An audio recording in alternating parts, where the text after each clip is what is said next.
Well, hi to my YouTube subscribers. First, a big shout out to one of my subscribers, Unknown TBD. Unknown successfully went through the Thai visa e-extension application process, and he was kind enough to share some of the key hurdles in doing this. Some of what he encountered was not at all intuitive, so you'll definitely want to watch this. Now, I'll post a link in the description to my video on how to apply for the Thai visa e-extension.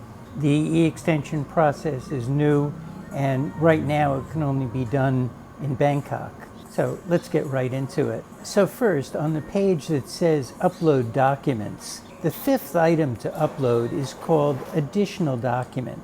It turns out that they want you to upload your visa for this item. Now, when I made the video, I had no idea what this was for, but Unknown was told by immigration that this additional document field is meant to upload your visa. So your e-visa came attached to an email in the form of a PDF, and you can just upload that PDF in the additional document field.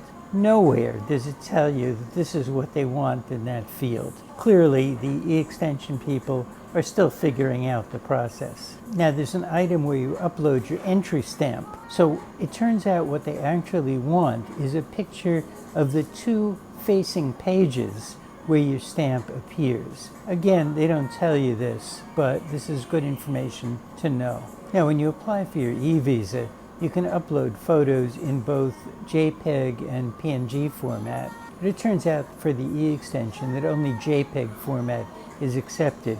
And remember, another difference is that for the e-extension, your photos have to be less than 1 megabyte, which is different from the requirement for the e-visa. Now, Unknown TBD also warns that when the process completed and he received his approval, the approval didn't include the time and date of the appointment he selected. So he definitely recommends writing down this information.